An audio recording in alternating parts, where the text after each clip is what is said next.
This is Ezra live, and we're talking Joshua Usyk number two. Usyk Joshua number two. Got to be correct about it. Let me make sure I send this out. The invite. It's gonna take a few steps here. Just bear with me.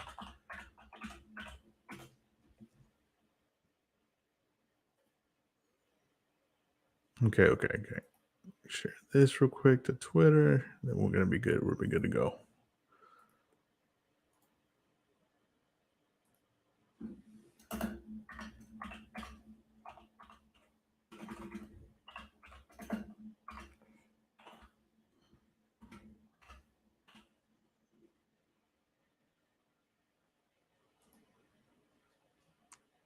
All right.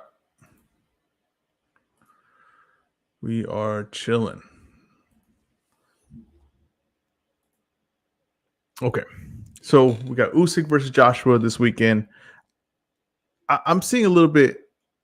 Yes, this is live, Ethan. Just so you know, this is live. See, my friend Ethan was wondering. He was commenting on the last one I posted. So when I post an as raw podcast, those aren't live. I just have to premiere it that way. I'm not tech savvy enough with the whole podcast thing to just post that without it being live, without it looking live at least. But these ones are live. When it's as raw live and it says that in the background, these are live. I want Usyk to win and to sign with the PBC after. I got to see Wilder versus Usyk. There's a very good chance that happens. Honestly, there's a very good chance it happens. Usyk is a free agent after this fight, and there's a chance that he wins, goes to sign, and Wilder beats Helenius, and maybe they get the WBC, goes the money route, which WBC often does, goes the money route, and puts the title up for grabs with Wilder Helenius, knowing that Usyk's gonna be a free agent, knowing that the undisputed is a possibility, and maybe that's the WBC does. I liked it when I brought this up as an idea, people were saying like, oh, they can't do that. That's kind of crooked or kind of not within their rules. Or you have Joyce Parker. It's like, I don't understand how you get tricked by the belt system and the sanctioning bodies. I don't understand it. They're going to do whatever is best for them.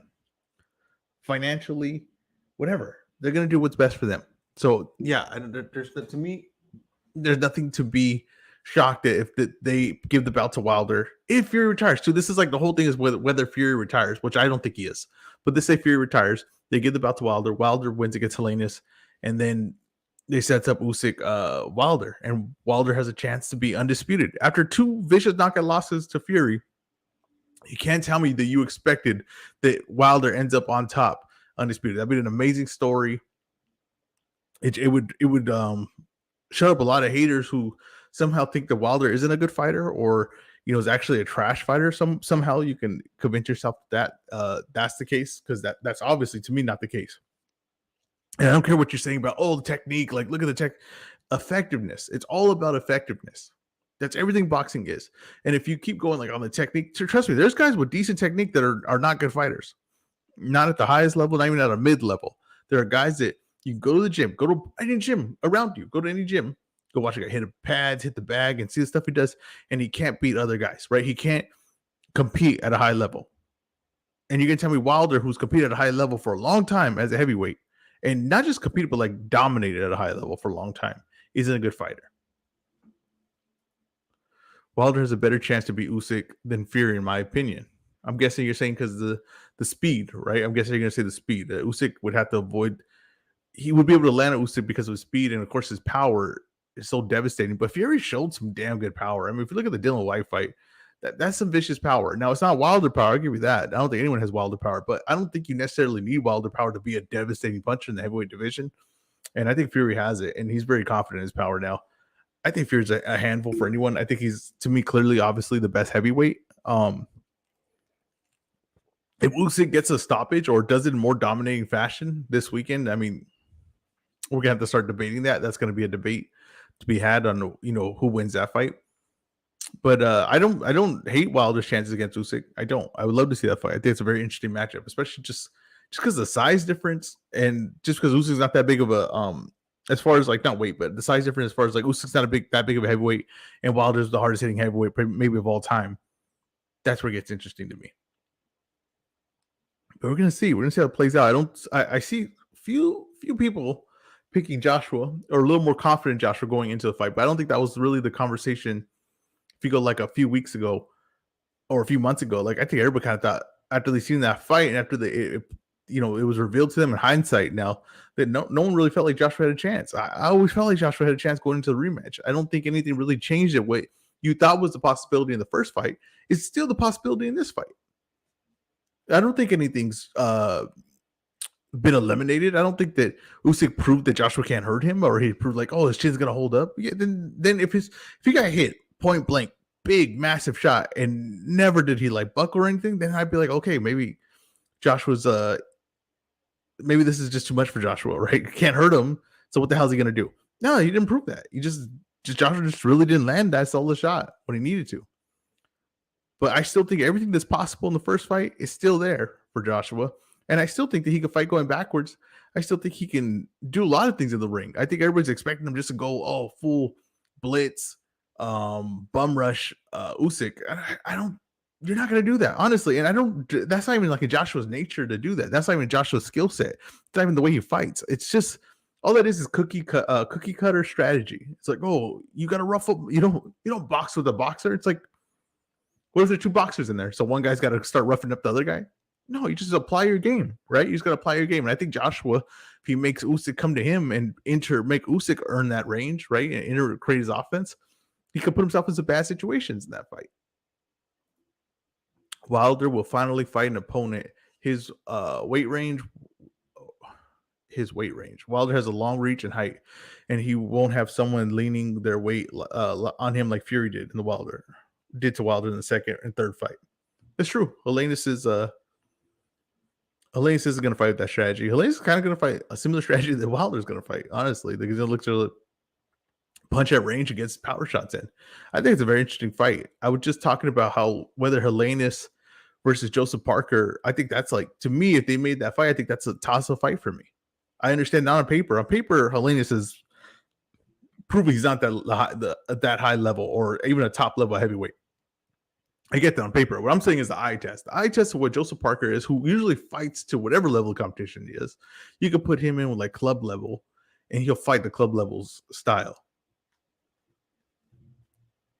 Oh, you're talking about Usyk Wilder. I got you. I'm still gonna go my Helenius route right now, but I get you. You're 100% right about that. But Helenius, right? If he fought like Joseph Parker fights club level, whatever his style level of competition he's fighting, he's gonna fight that level. And that he's proven that throughout his career. So like he could reach, like if you put him in with like, I thought it was a good fight with Joshua. Like I thought he showed some things in that fight against White, showed some good things. Ruiz, but then when you put him on lower level guys, you see him like kind of just fight just barely above them, like not be able to show up. So he's just more like a reaction guy. He has to be in there with a certain type of level guy. I think he gets in there with Helenius. I think that's a tough fight. I think it's a really tough fight. And I get it on paper and I get the history of Helenius, and maybe I'm judging Helenius off of one matchup where he was dominant in, but I just think Helenius kind of figured something out in his game. I think he's a little more confident. He's a little bit more trusting of his legs, his timing.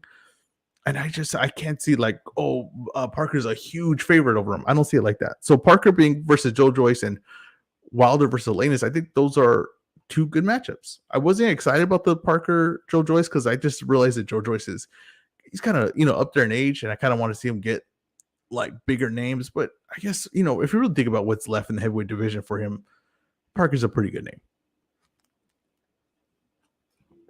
But I do agree with you, Danny. The Usyk and Wilder, Usyk would have to be, all skill and basically avoiding that one shot the whole night. And he couldn't rely on his power. He couldn't rely on smothering Wilder. And it looks to me like Wilder learned from the third Fury fight where he came in with way too much muscle and just like died. His arms just died out in that fight. His biceps were way too big. And when it happens when you have biceps that big, and especially in boxing, is they tighten up and they get heavy and the blood rushes to them, right? And they just you be drained, your arms get drained. That's why bicep muscles are really not effective in boxing at all. Not effective really any like fighting sport. I'm not 100% sure where the biceps come in handy for you in any sport, but I know in fighting for sure. Anything you have to throw punches, right? And even in jiu-jitsu, like you could get really tired out if you have like a big bicep. You could really tire out. But in boxing, especially, and that was weird because Deontay Wilder came in with humongous arms for that fight, humongous, and they died out right away in the fight. And I actually thought that if he was in more of the shape in the second fight, he had a really good chance of winning Fury because when he caught Fury, right, he even caught Fury with some dead arms. If he had more energy and everything like that, when he caught Fury, he could have capitalized off of it. Probably could have gotten the finish. I thought it was a really big mistake that not a lot of people talked about. But with Wilder having big biceps, really killed him in that fight. His arms were dead. Like after the second, third round, he was dragging. But I am curious to see how Joshua Usyk looks. I'm curious Joshua's strategy. If he does rush him, right, like how people think he is, like just pull out pressure, Chisora style, I think Usyk gets a stoppage. I really think Usyk would get the stoppage in that case. And that would set a lot of buzz for Usyk going forward. And you see the Usyk's payday or supposed payday, I'm not sure those numbers are accurate. $40 million? That's just his base rate. That's not even the pay-per-view sales. Just his base rate is $40 million guaranteed. I mean, that's beating Joshua, beating Joshua is worth a lot of money in the sport. And if Joshua wins and they have that Fury fight, and I know everybody thinks Fury's retired, but if they have that Fury fight, that's a massive payday for these guys. I mean, I'm talking massive. I'm talking about we haven't seen anything close to what those guys are going to get paid in a long time since Floyd fought like Conor situation.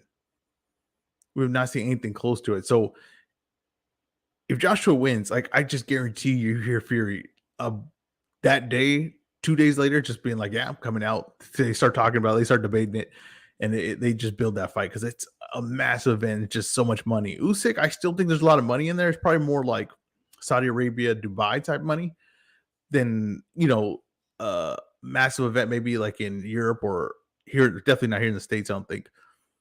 But there's definitely money for it. Like people saying, like, oh, I don't think there's money for it. There's definitely money for it. Like someone's gonna pay for it. It's an event, undisputed. Tyson Fury, he when he does stuff, it's an event. But Joshua Fury, like if that happens, I just don't maybe people don't have their minds wrapped around it, how big that really is. Wouldn't it be crazy if Ortiz gets a spectacular K over Andrew Reese and we get Wilder Ortiz 3? I know Wilder's been talking about that. Wilder's been bringing that up. I can't see them doing it. I really can't. It's just the toughest sell. When Wilder and Fury happened for the third time, you had the draw, the first one, right? That people kind of thought that Fury won, but Joshua, that Wilder almost got the stoppage in the last round. And then the second fight, he smoked him, but it was still like kind of like, well, remember the first fight, and remember he almost had him out. And the third fight ended up delivering.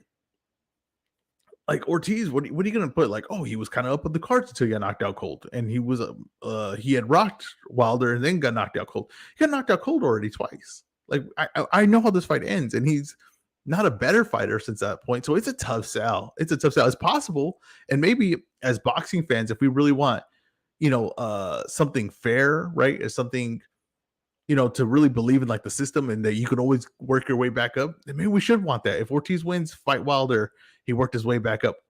That's the toughest damn sell, and there's no way anyone's gonna take Ortiz in that fight against Wilder. But if that happened, that'd be crazy. That'd be insane. I also want to see Wilder versus Joshua. I'm still not done with that dream. I still have hopes for that pipe dream. I really do. I think that fight is still possible. I still think there's a lot of money in for that fight. And I understand that this whole thing where like we won't work with DAZN or we're not going to split the pay-per-view with DAZN. DAZN has some like big names now. Like it's not, I understand like when people say that, but really the logic kind of doesn't make any sense, right? Like when you have Ryan Garcia and you have a tank fight, like how really does it make sense to you that you're like, well, no, we're not going to split with DAZN? It's like, why? They have a star. I understand Golden Boy is a star, but they're on DAZN. So why wouldn't you split with Wilder and Joshua with DAZN and Showtime and PBC, whatever? Split that. There's plenty of money to be made there, right? If there's money to be made there, it's possible. That's the way anything in business.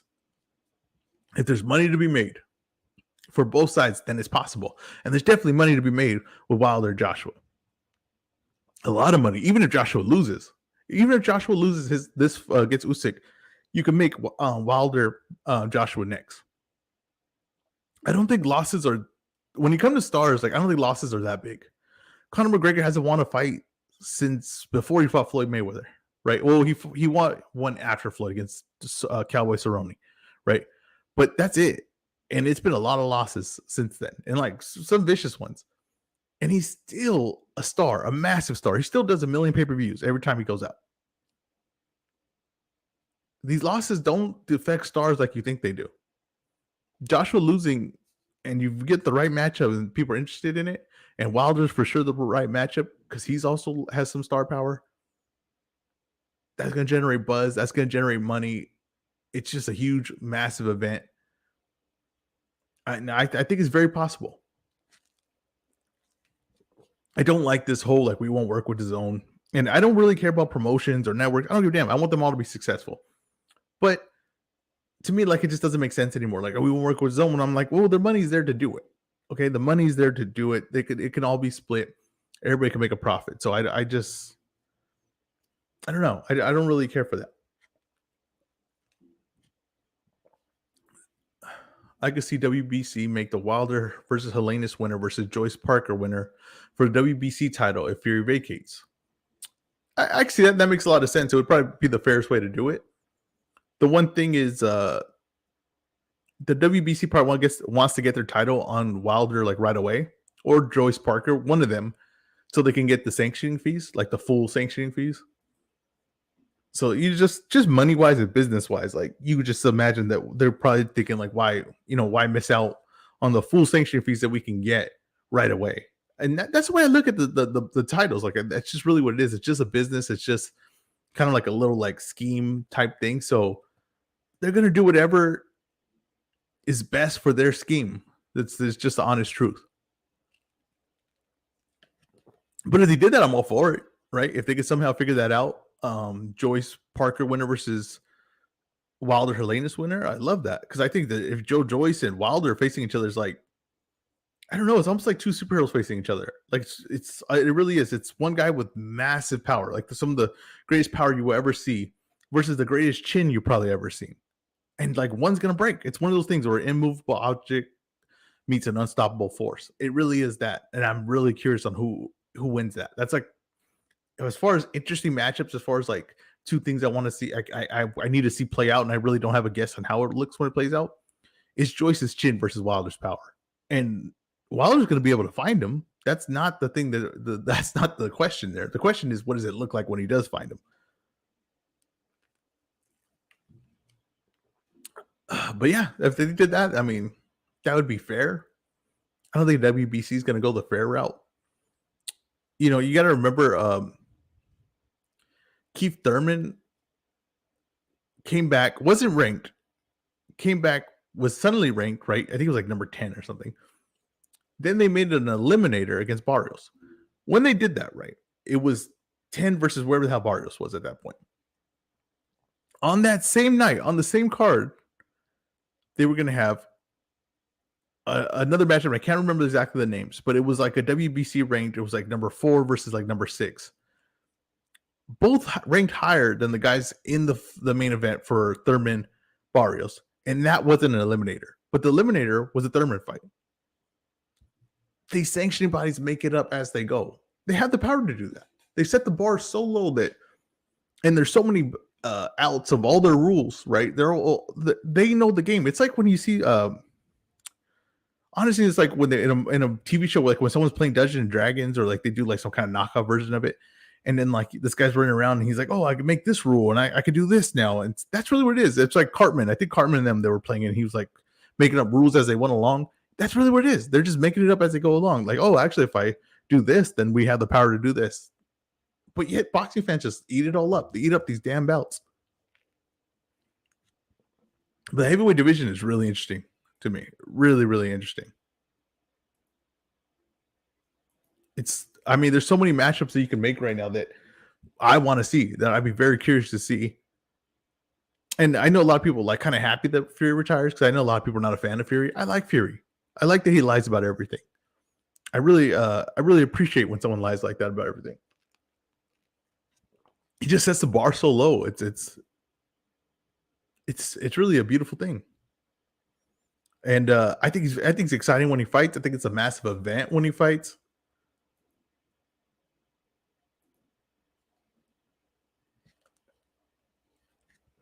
And I want to see more of it. I don't think the guys getting events is like I don't think guys getting us losing on events in boxing is a good thing. I just never think that. And I understand that maybe you don't like someone or you don't like this fighter. I get that. But to me, even if I don't like a fighter or I'm not like a fan of his personality, I understand the massive event of it. I like that. I like that portion of boxing. And Fury's a damn good fighter. No one could doubt that anymore.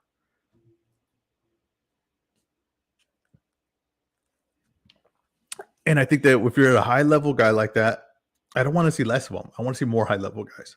So I do hope Fury does come back. I hope they can make this undisputed fight. I mean, I think the best outcome for boxing would be, of course, Joshua winning and fighting Fury, and then Usyk staying a heavyweight and just being a free agent and getting some interesting matchups. It's also interesting because, well, they were speaking today. They were talking about who has the better resume, right? Josh Taylor or Jamal Charlo.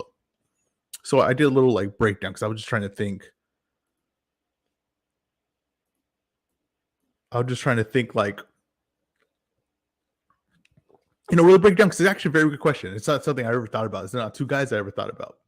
And I go to Josh Taylor, and you go to he's got Catterall, which people are not don't think that's a great win or don't think he won that fight.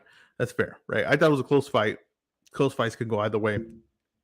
Okay, he's got Catterall. Catterall isn't even a great name on the resume. Be honest with you. Okay, then he has Ramirez. That is a great name on the resume. It's gonna be the best name on the resume for both guys. Kong Song, not a great name on the resume. Progress, great name on the resume. Off of ability, off of what we assume his ability is, because really Progress doesn't have that many great wins. He doesn't have like really one notable win where you're like, oh, he beat that guy, and that's a notable win on his resume. If you go in the end of his career, you're gonna be like, he did beat this guy, and that showed how high level he was. No, he kind of just Progress is dominant at a certain level. He's been dominant, but I've never really seen, and he was very good in the Taylor fight, right? That was a very competitive fight. So that's how you judge how good he is right now, but he really doesn't have a notable win. And then you have Postol, who does have the Matisse win. Very competitive Ramirez fight. I actually kind of thought he won that fight, but like I said, close fight, go either way.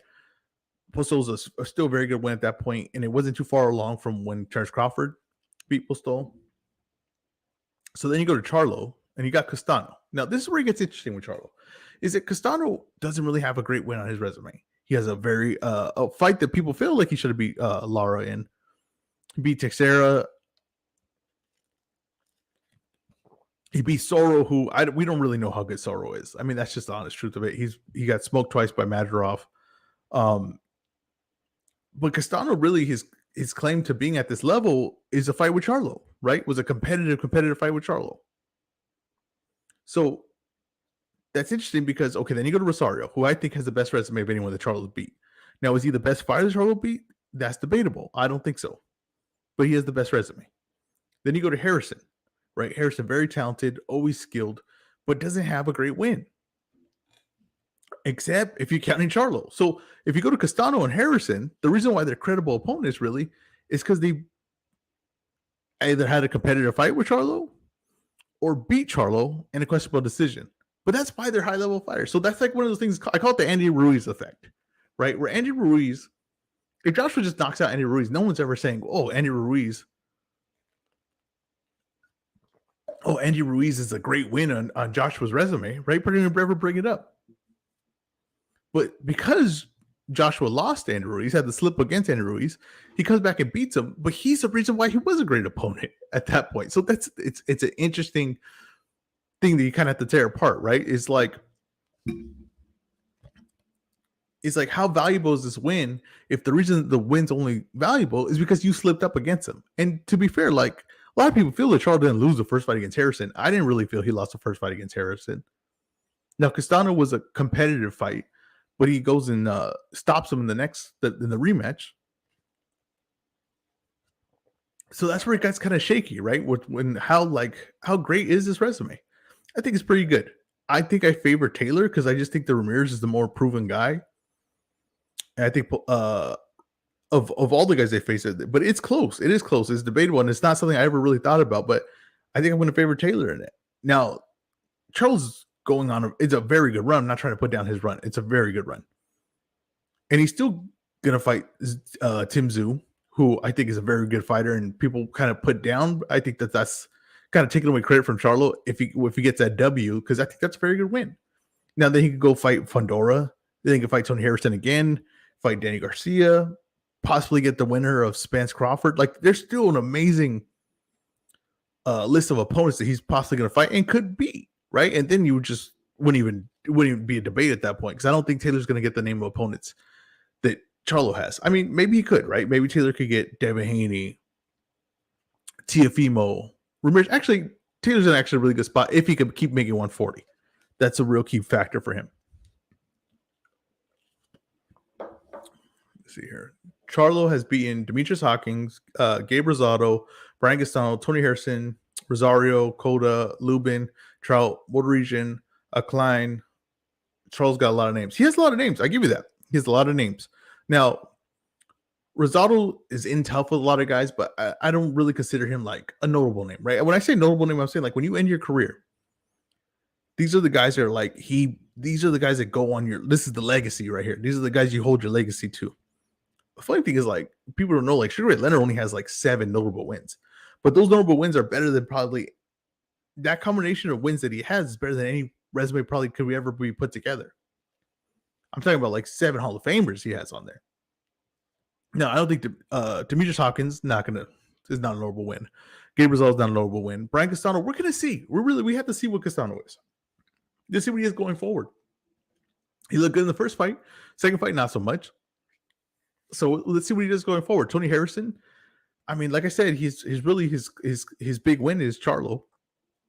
Question at that point. Rosario has good wins. Coda, no, right? He's just kind of like a middle level guy right now. Austin Trout, I mean, Austin Trout at that point, I don't know if he was Austin Trout that fought Canelo or even Charlo's brother. Motoresian, no big wins. Competitive though in fights. So I've had this discussion before. He's very competitive against high level guys. So give him credit for that fight. Klein, like I said, and that probably doesn't have any notable wins. So like I said, Charles does have names. He does have names that I even recognize. Most boxing fans probably recognize. You watch enough fights, especially like enough PBC cards. All these guys have been on there, right? You've seen them. You've seen them on TV. Get TV time. I don't know necessarily means that they're credible opponents or notable names, but they're just names you recognize. Josh Taylor has beaten Catterall, Ramirez. Yeah. So Miguel Vasquez, Ryan Martin. Like Ryan Martin, right? Ryan Martin was undefeated when Taylor beat him. Ryan Martin went on to really do much from that. So, like, to me, I have to eliminate him as a notable win. I can't really say, Ryan Martin's undefeated at that point. But it's like, really, who did he beat, right? Who was he in there competitive with? So I got to eliminate him. Miguel Vasquez. At one point, Miguel Vasquez was very good. I don't think at this point he was. I think Postal, Progresso, Ramirez, that's Taylor's resume right now. That's the names he could go on. Charlo B. Rosado in 2014, though. Young Rosado. That's fair. Rosado was in tough with a lot of guys at that point, too, because he was in tough with Kid Chocolate. He was in tough. Like I said, he took a beating from was it Golovkin, right? I think they're pretty sure he took a beating from Golovkin, but he was in tough with a lot of guys. Rosado was a very competitive guy. So I get you. I get you on that. That's a tough fight.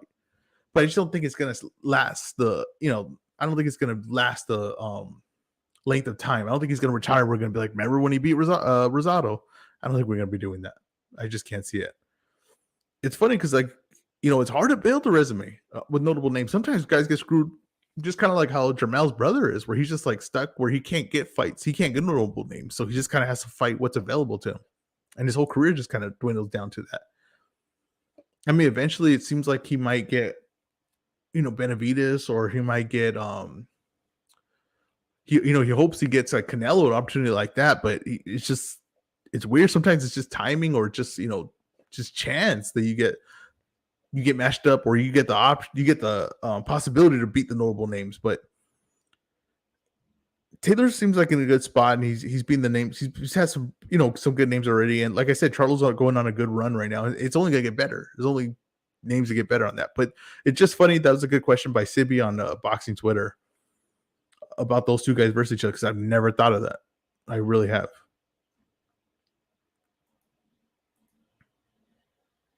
But that's funny. Rosado, a young Rosado. Rosado's been around for so damn long, and he's still coming back. He's fighting tomorrow, I believe. Is he fighting tomorrow? Or is he fighting the Canelo card? I think he might be fighting Canelo card. He's fighting Canelo card. It's like, yeah, we can't get rid of Rosado. Rosado's durable, career is durable in life. He's had an actually really interesting career. Like, was in a Rocky movie. Like he did it all in this business. He really was. He's a boxer's boxer. It really is. Gabe Rosado, hardest working man in boxing. But yeah, it's just I think it's some decent cards, but it's a packed weekend of fights. Let's just go through it. Let's go through like my boy Broadway will say, could be the biggest night in Dominican boxing history. Right? 2 possible world championships with Albert Puello versus Akhmedov and Roger Gutierrez versus Hector Garcia. Could have 2 Dominican world champions in the same night. It'd be massive. And you got the Omar Figueroa Jr. versus Sergey Lipinets, which I think is a much tougher fight for Figueroa Jr. And I do kind of feel for him on that. I think he was going to get a lot more attention in the Broner fight, and I think it was an easier fight for him as far as, like, I'm not saying he would have won for sure, but I'm just saying Broner doesn't have as much left as Sergey Lipinets does, and Lipinets has not been effective at 147, but I don't think he's really showed any signs of slowing down. He just wasn't in his right weight class. Now he's back at 140. And he's got this great opportunity, and he's not like he trains a certain way for certain fighters. Like Lipinets kind of just applies the same style, right? I just feel like Lipinets is going to use his speed and his power when it's opportune time to do it. And Figueroa is going to come towards him, so he's not going to have to search for this guy. I think Figueroa's in trouble in this fight, honestly, and I think it's what turned into like kind of like a good matchup for Figueroa. Right? If you're going to have success, it'd be against a guy like Broner who has low output, kind of stays there for you to smother, and it's not the biggest guy in the world. And then facing Lipinets, who's got speed and power, and you got to walk through his shots. It's like, to me, it was a bad break for Figueroa. I completely understand why Broner pulled out. I get that part of it, but I just, for Figueroa's side, with him seeing as like Lipinets is tough. And then Albert Puello versus Akhmedov, I think it could be a very entertaining fight just because, and I had this debate with someone on Twitter today, because I think Puello kind of gets his feet planted. I don't think he really is the kind of the guy that moves around all over the ring. I think he kind of plants his feet. I think he looks to snipe with his offense. He's very good offense because he's planted. He can snipe. He's got a lot of variety of shots too. Akhmedov, though, could find his range. Like he wants to be on the inside of this fight, wants to be coming forward, applying pressure. He's gonna be able to find that range, to have success. Now, is he gonna work enough or be able to capitalize on that range enough? We'll have to see. That's the biggest question, because when he fought Mario Barrios, he didn't do that. Now, Barrios was an orthodox fighter versus southpaw, so maybe he had trouble with the front foot, finding his balance on his way in. He's not gonna have that problem against Puello. So we're going to see. I'm picking Puello in that fight. I think he's going to win this decision pretty comfortably. But I think could be some good action parts in this fight. Some good trading of some big shots. Roger Gutierrez versus Hector Garcia. When I see Roger Gutierrez, to me, it just seems like he got the right matchup in his last fight against Alvarado. And, they had a competitive second fight, and then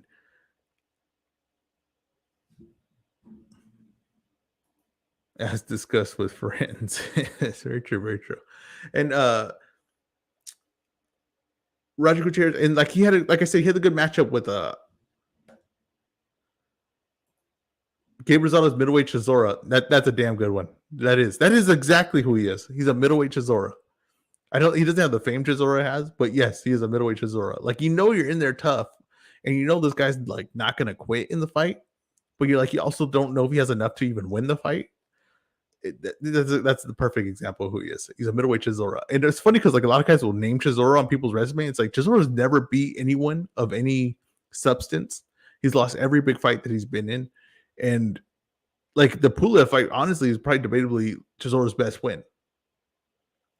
So he is Gabe Rosado. Chisora and Gabe Rosado, one and the same. Gutierrez, like I was saying, versus Alvarado, I think it was just really a good matchup for him. And I think that Alvarado was kind of like on the downside of his career, especially in the third fight versus each other. I just think that Hector Garcia, who don't think he's special. I don't think that Hector Garcia is a world beater. I don't, I'm not, just because the Chris Colbert fight happened. I think a lot of people think that Hector Garcia is like maybe a lot better than we ever knew, and he's just a diamond in the rough here. I don't know if I see that. I see a guy that's a good professional fighter.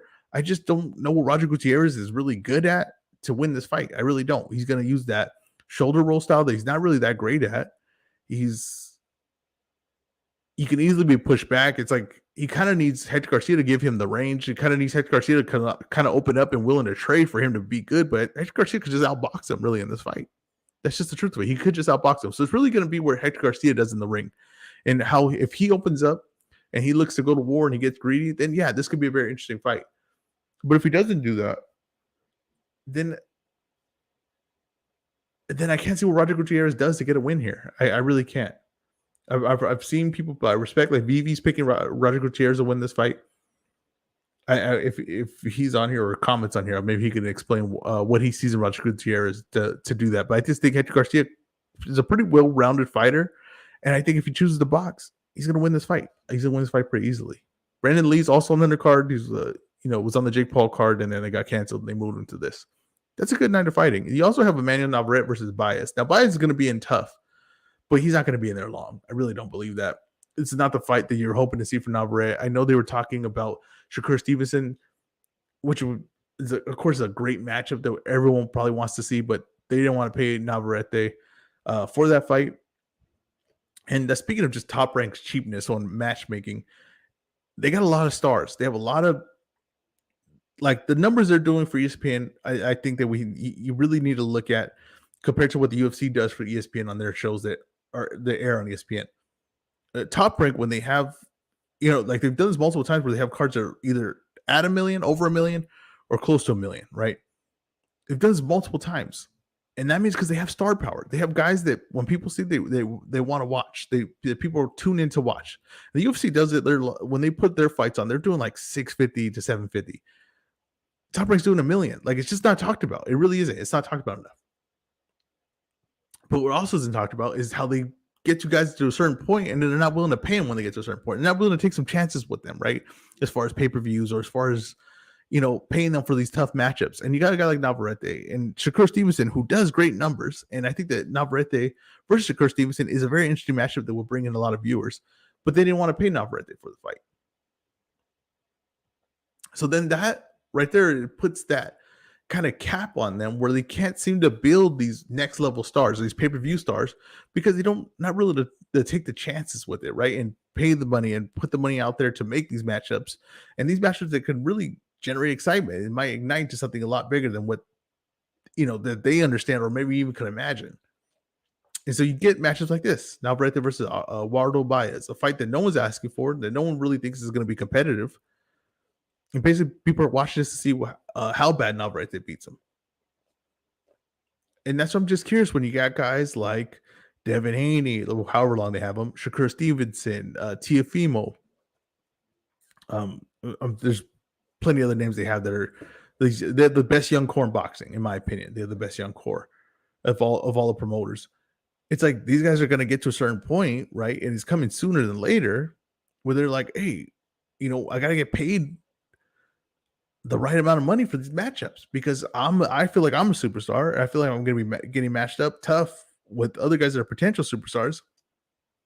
And you got fights like where, Tank's making like 10 to 15 million and you want me to fight for 2 or 3. It just doesn't make sense for my career. And this has always kind of been Top Rank's problem as far as like really developing superstars. Now they had some names like in the past where like, hey, they got into a certain point, but I think it's going to take some spending, and I don't know if it's going to take someone, that one of the things that was brought to my attention was like HBO, like in the effect that what their effect was on the sport as far as building stars and building matchups.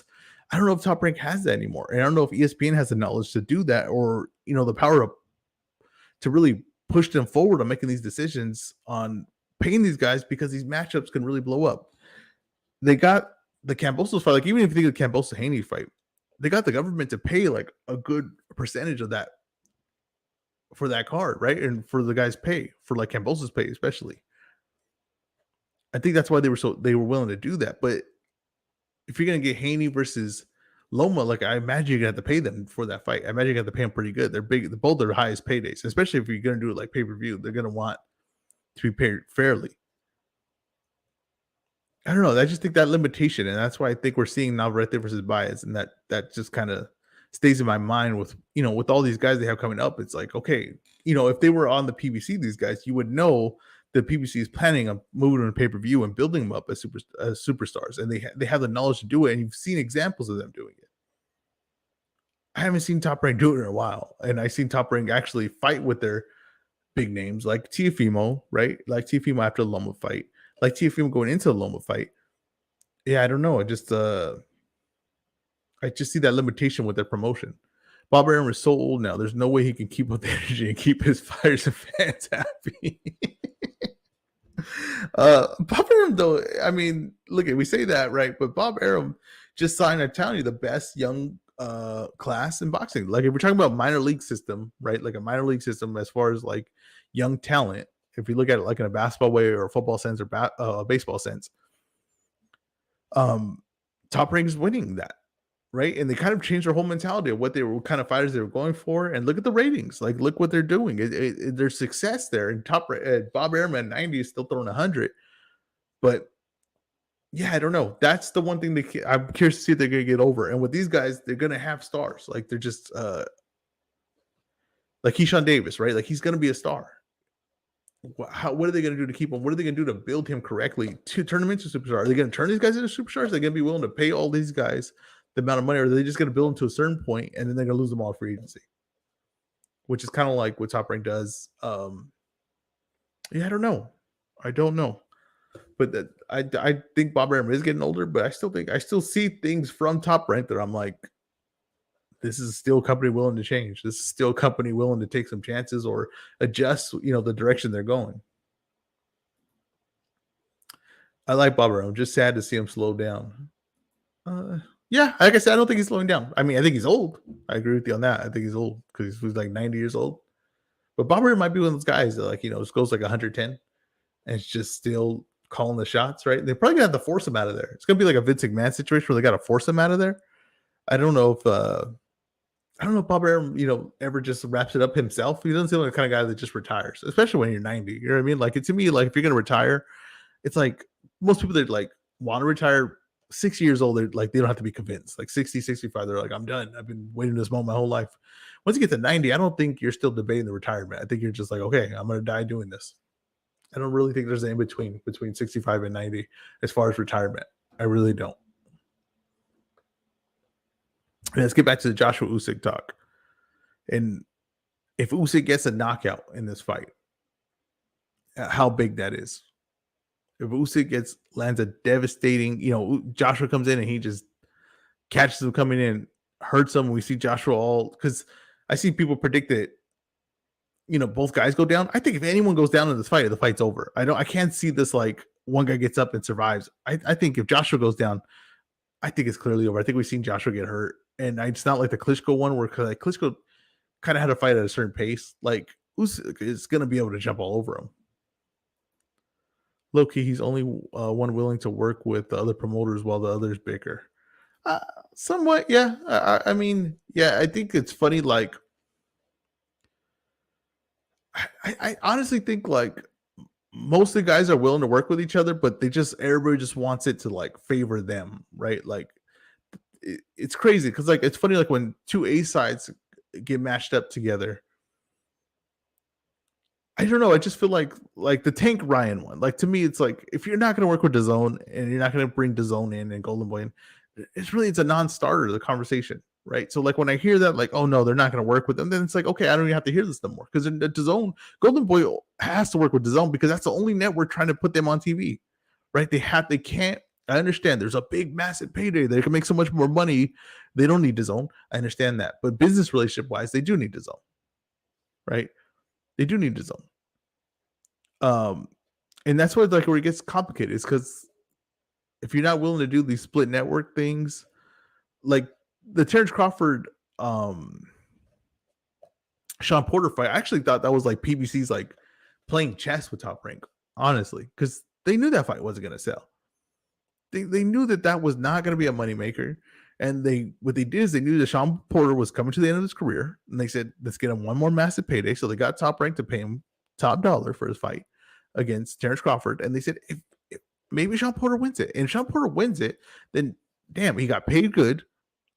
He got paid off somebody else's dime. And then we could just bring him back and fight Earl Spence or Keith Thurman again. And he'll get another payday. And he'll have the buzz that he beat Terrence Crawford, which we got rid of Earl Spence, like number one opponent. And now Terrence Crawford, now Earl Spence could beat Sean Porter or fight Sean Porter again. It just worked out. It was chess by PBC. And they got out of it. They weren't splitting the pay-per-view with Fox or anything like that. They just completely wrapped their hands from it, just got Sean Porter paid. To me, that was like masterclass. I didn't know why Top Rank was so willing to throw in and pay for that fight, especially because Terrence Crawford was leaving after that. I didn't understand business sense wise. I was glad it happened. I was love that matchup, but I just didn't understand business sense. What Top Rank saw that was like, yeah, we want to make this fight and we want to pay top dollar for it. Robert Garcia is going to press AJ to walk down and through Usyk. Remains to be seen if AJ is capable. Yeah, I guess the kind of seems like the general sense of what Josh was going to do. I have my doubts about that. I think he might be a little bit more like boxer puncher in my opinion.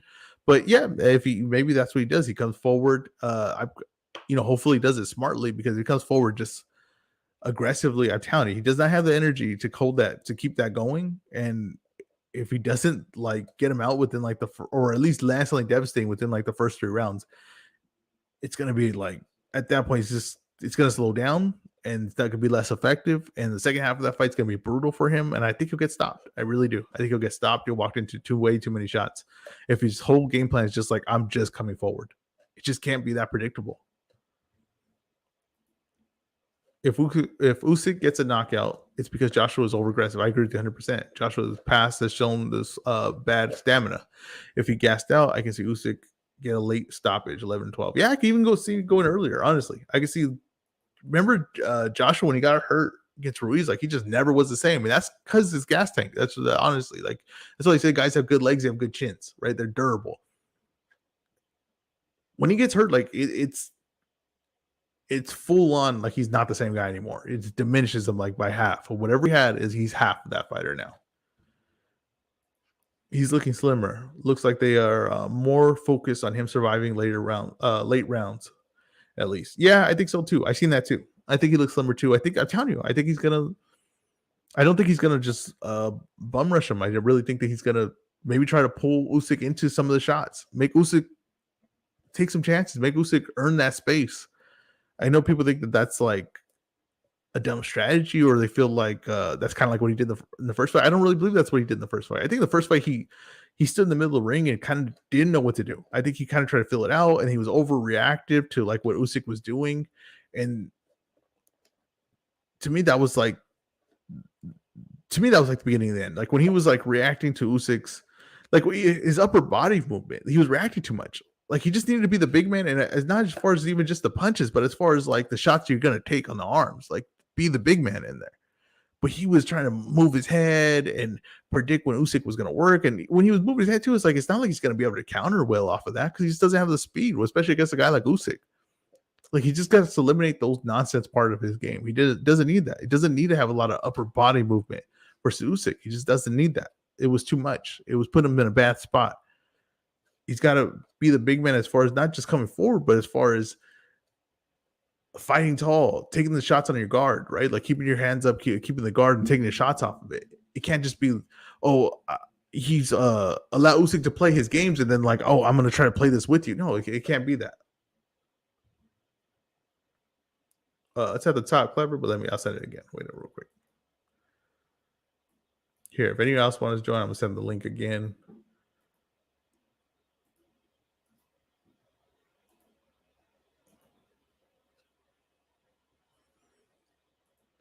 I'm pretty sure he got like that because the first left straight caught him made him realize Usyk could hurt him. I think that was surprising to him. I agree with you on that. I do think when he did get caught, I I think when he did get caught, I think and was felt the power. I think it did kind of mess with his head a little bit, but still, I think that they kind of went in with the strategy and we're working on stuff like that. Like, oh, you're gonna be a little slicker in here than he thinks.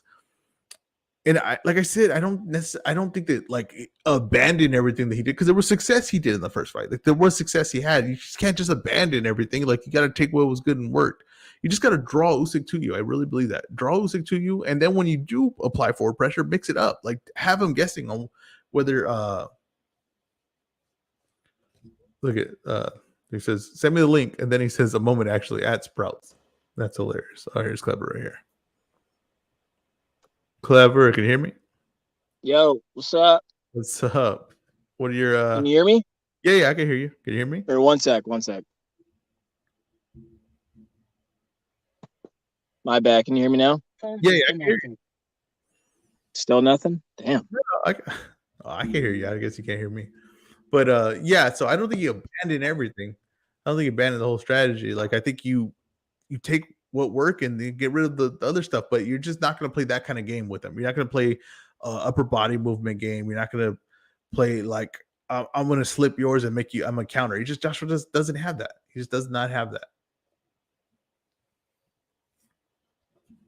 But like I said, though, if I'm curious to see, like that's the most to me. Like I think we'll be able to tell really early how this fight's going to look. I think within the first 3 rounds, you're going to know if there's going to be a positive direction for Joshua or not, and it's going to get ugly. Hey, man, what's up? Can you hear me now? Yeah, I can hear you. Great. No, I've been having trouble with StreamYard, but I guess it's via phone. What's up, man? How are you doing this evening? Very good. How about yourself? Yeah, Sprouts? Yeah, one sec, actually. But yeah, one second. My bad, dog. I hate talking out loud. One moment here. Give me like go ahead. I'll keep talking these time when you're ready. The show. Yeah, but I'm just saying, like, with Joshua, I think the first 3 rounds would be very key. If he's gonna put like, if he comes out that aggressive, like he's gonna need to land early. He's gonna need to land something effective really early in that. It's a big risk. It's honestly to me, it's like a Hail Mary. If he does that, like he did not have confidence. He didn't take anything, and they just says, I'm gonna go and really just use my size. I'm just gonna bum rush him, and that's crazy to me. That's crazy to me that he would just acknowledge that he just was not this guy's level.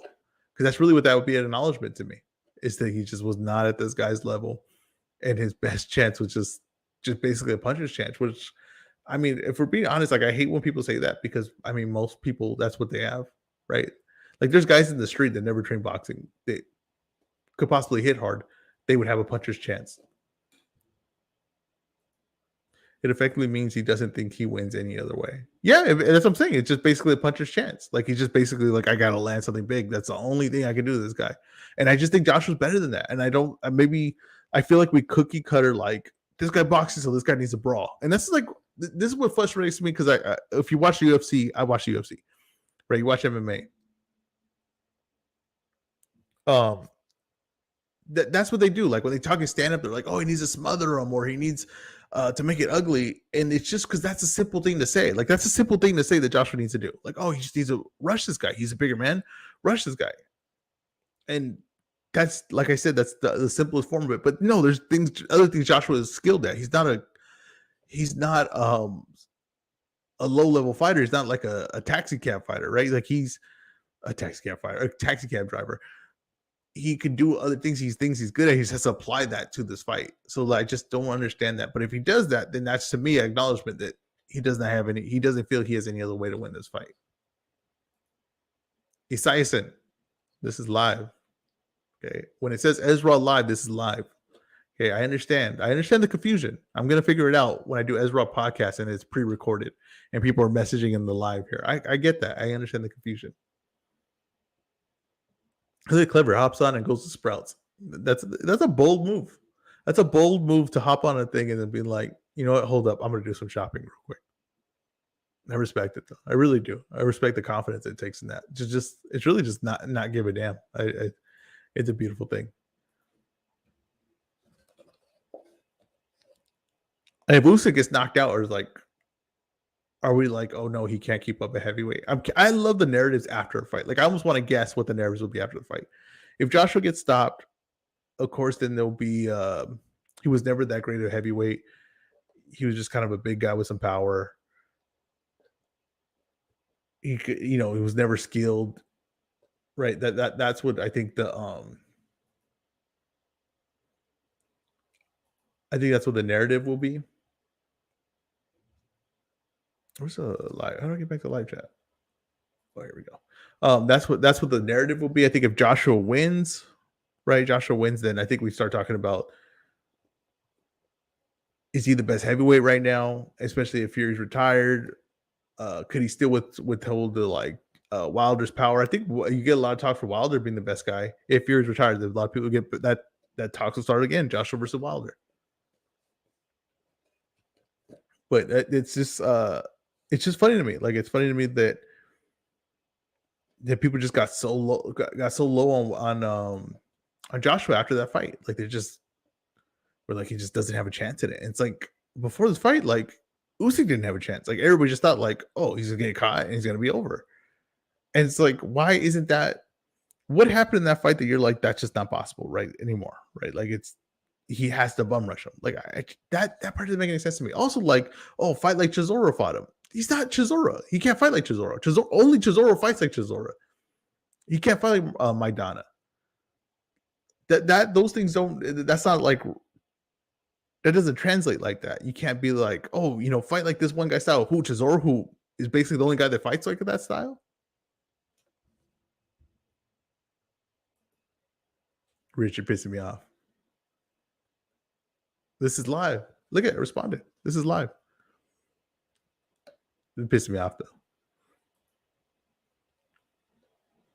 though. Orvik versus Zhang is going to be a great fight on the undercard. Heavyweight fights are always exciting to watch. Who you got in that one? I think that's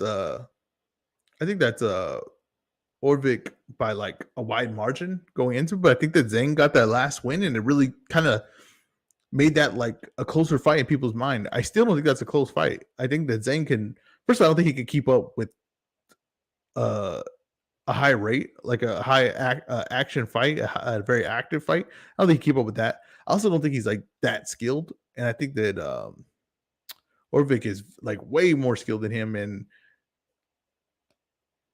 I think he can fight at a fast. I don't think he's gonna have like the cardio issues that Zhang's gonna have. Remember, Zhang almost like passed out in the ring in one fight. Like he almost collapsed in the ring just out of cardio issues. But I tell you, the people that last fight that he had when Orvik couldn't fight, like they suddenly made it like a closer fight.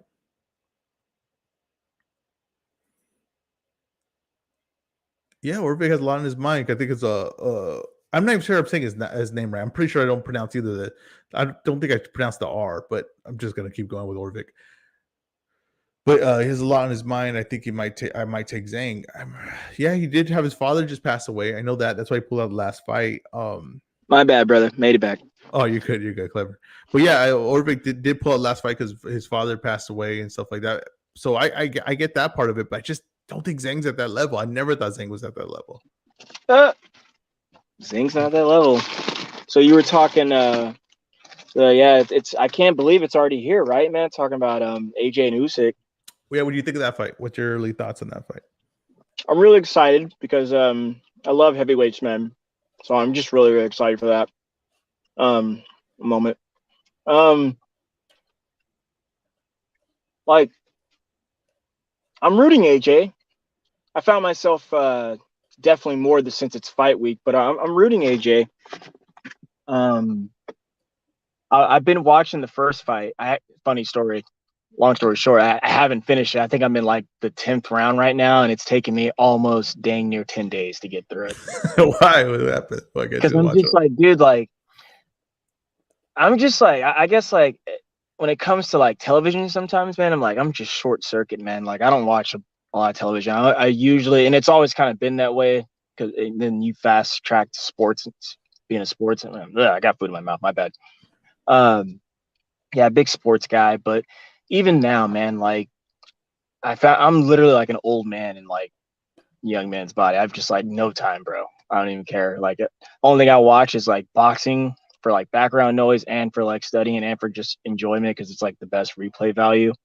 And then watch a bunch of welding and like hunting videos for the dogs and shit. That's You watch it. like you like on TikTok? No, man. I don't use. I've never been big on like. See, that's not my diddle squat. Like, I don't. I was never really big into like phone games and like all the applications and things. Like, I was always late to Oh, like 'cause all the I was latest thinking and greatest. like the attention span thing because like TikTok, Right, like right. But even then, it's that's messed with my attention span for sure. Like TikTok, but like it's just because like they're just giving me so much quick little videos that I kind right. of expect everything else to be like that. So sometimes like I'll do a thing and I'll be like, oh, just let me watch another video, and then I'll do something else. I'm like, let me see another video, and I'll just be back and forth with that. Like that's I, really yeah. I can learn that way too. I can be ambidextrous like that, but not my style. Um, let's see. you Nerdy know, Boxing said, low key, I think COVID did that to a lot of people. I don't sit and watch stuff anymore. It's weird because you would think COVID would have the opposite effect, like because you well, just at home and you were just watching stuff. But I kind of agree with that too. I kind of agree with that yeah, too. man. No, definitely. Like, see, another long story short, see, I had all those litters, man, during the pandemic. So I was fucking busy, man. I had no time to be like, my downtime was like at the end of the day, every day for like 12 weeks. You had all those what? Say again? You had all those what? Litters, like litters of dogs. Oh, Puppies. you breed dogs? That was by accident, but now I'm a Okay. more responsible dog owner. Okay. Okay. So like I will do it again in the future because I kept the females. Okay. And Okay. that's how I got into like all this upland hunting, which is like, birds and dogs. Oh, okay. Okay. Okay. I Um, got you. so like, yeah, I was always busy, man. So like, I never had like any like downtime. And then I was only out of work for maybe 45 days. And then after like, once the dogs got all sold and I kept and like started a whole new adventure. Girls, stop. So that's them barking now. Mm-hmm. What's that? What kind I of dogs just, are they? they're German short hairs, pointers. Okay. Okay. Okay. Yeah, yeah, Okay. Okay. pointer dogs. Are they expensive? Like expensive dogs, like to On buy the and stuff? normally, yes. I sold mine for 7, but on the norm, yeah, that'll probably cost you like, 12, and you want to get it from a good breeder. You definitely want to, maybe even 15, man. You want to get this breed like from a good breeder because it's a pretty nice purebred dog. That and an English pointer as well. And again, they're upland hunters. Damn, she's hot. Had her tummy out and everything. Um, uh, yeah, so like they hunt like quail, pheasant, duck, all the mallards and things like that, grouse, chucker, real fast birds on the ground and in the air.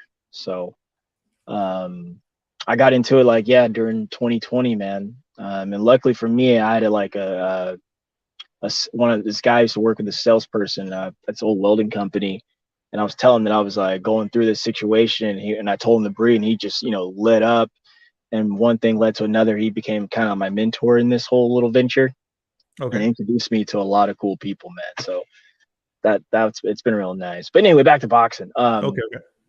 Um, yeah. So short attention span there. So yeah, back to the fight. I noticed one thing about Usyk, or not Usyk, AJ. He had success when his foot was on the outside of Usyk's. But real quick, get down, get in back, get down, dang dog, stop. Should have sold all of them. I know, man. Yeah, he had success by doing that and by really sitting on his punches. Yeah, he And but also when he landed the body shots, he was able to turn Usyk. So, like you said, when he had the foot on the outside, when he had to hit him with the body shots, he was able to position him to where his foot was on the outside. Usyk would have to come that way. He did have a lot of success with that too. So I'm yeah, curious if that's going to be and a that's when ploy. he like bit down and really would just accelerate to being himself. But Usyk, see, I always tell people this, like he's mastered hitting people and not getting hit, meaning he's just never in that same spot. He's always moving on the go. And then kind of fast forward into the end.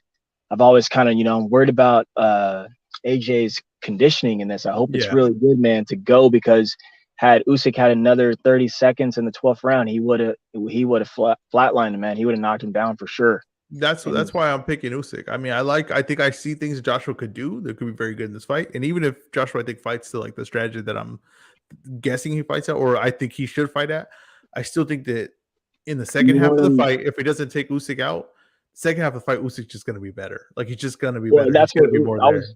I was reading Adam's mailbag, and that's what he said. Like Usyk turns it on in the later rounds, and that's where he did get really nice. Um, he's kind of like any other sportsman. Like you give him enough time to kind of download you, man, and then once he's got enough evidence on you, he makes his move in the later rounds. Yeah, But and I want to especially talk like about even like it doesn't even take adjustment really. It just takes like I can still apply the same energy I have in the first half of the fight, and this guy's definitely like decreased, right? He's definitely decreased energy wise, so that's his technique is down. And because like you've seen Joshua, like his technique has dropped down in the second half yeah, of the but fight. you know It what? definitely did. I want to be really cliche here. Like he did exactly what when I say everyone we thought he did. Like he went in there and tried to outbox a boxer, man. We're all kind of like, what were you doing, man? Like what was that? Instead of Yeah, I just mean, being I just don't. I don't disagree with him doing that though. I think that he did it no too much. I no think there no. were some things he did too much, but I think he could use some of his boxing skills. Like the guy's skilled. Use some Oh, of no them. doubt, no doubt, no doubt. But like he still didn't he still didn't apply himself. He was just in there thinking and getting beat up. Especially like the first early rounds when he was just standing there getting pivoted around while this guy was literally teeing off at the left. Yeah, I think that's Um, the key part too. Is like don't just stand in the middle of the ring. Like you can't just stand there. You either right. moving forward or But moving backwards. You got to move Usyk or bring him to you, but you no, no. can't just stand Okay, there. so you Let said him it. move You around said you. it. You said it, sir. You said it. I want to be encourageable now for him. And I kind of stole this from Jay Beasy. Shout out to Let's Go Brand, the boxing source. We want to see him box on the back foot. I just want him jabbing, man, because since the Klitschko fight, he changed his style. I learned that from Dan at Copybox, who take all the stats down. He said this guy, since that fight, has went on a jabbing just overdose spree. Like all he does, even if he's missing and not counting, he's just throwing a jab out there. So I want him jabbing on the back foot, literally jabbing to death and making Usyk come to him. Yeah, And when make he him come to does, him. and you can touch some skin, what was that? Yeah, make him come to him. Yeah, I agree with that. I agree with that Yeah, strategy. and release those combinations with deadly power, man. And then coming back to what I said some moments ago, I just want his conditioning to be there, and if it's there at any kind of positive rate, he's got more than a chance on beating Usyk, whether it be on points or even not, a knockdown or two to add to that. He's got a It's chance, man. He's got a definitely chance. yeah. It's definitely gonna. He's definitely gonna need his power to be effective. He's gonna have to either hurt him or drop him, even if he's going to win on points, right? He would have to change something to where Usyk like really has to gets diminished in the fight, right? Because I just don't think if there's just no knockdowns and no one gets hurt, just think Usyk would just it would be competitive first half, and then Usyk would just run away with it. If he makes his Mhm. power mean something, though, he could really have a good a chance at the cards, right? If he could drop him, hurt him, but he also don't pitter patter, right? I think he made that mistake, and Roy Jones was saying that that was a good idea because he could, not waste energy. No. Put when you throw a punch, maybe don't have the same output, but when you throw a punch, make it count. You're the bigger man. You're not going to win this guy by pitter pattering with him. Make your shots count. Hit him on the guard and make him feel them. Right, make him feel the shot. So But when you do land, it's devastating. let me interrupt one sec, though. See, kind of coming back to like how I want him to fight this fight, because I've already realized, and I think you realize, and everyone else realized, he cannot outbox this guy.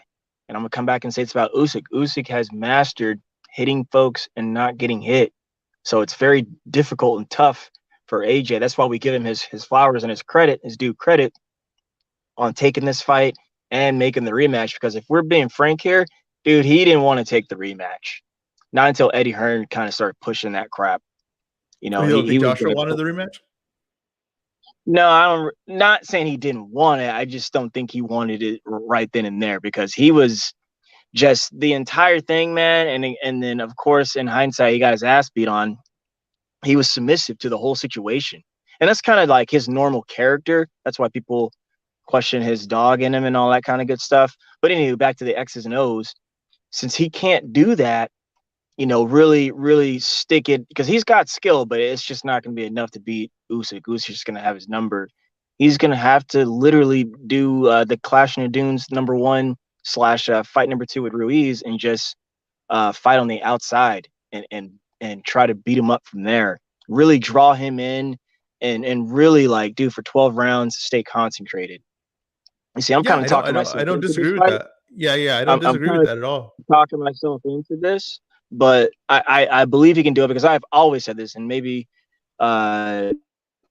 you'd be reminiscent to like as well, because I think it is the most, Oh, and clever. You're a little not broken up. like You're a I've little seen him broken up. down. Say it again? You're a little broken up Oh, right my now. bad. A little. I was saying that one moment. Testing. Yeah, you're good. You're good. Um, I was saying that I think AJ gets off the canvas to beat most, but you know, yeah, I really just like him to fight smart and then making it really personal again. Since he's gone through such a quick change and choosing Robert Garcia, I'm not mad that he chose Robert Garcia. I just think he would have been suited for a little more. I don't know, man. I wanted him to be like Kevin Cunningham or something like that. Someone black over here, and then mostly What? of all Usyk come over here. What's the But or even why do you prefer those man, trainers? because Are I you, think you're a they little would have. I think some of the no. I'll tell you. I think because no. some of Not, I'm saying you're a little broken the up. dog. Oh, my bad. It's because I'm in a bad spot, man. All right, Hang go. on, I hang can on. hear you now. I can hear you now.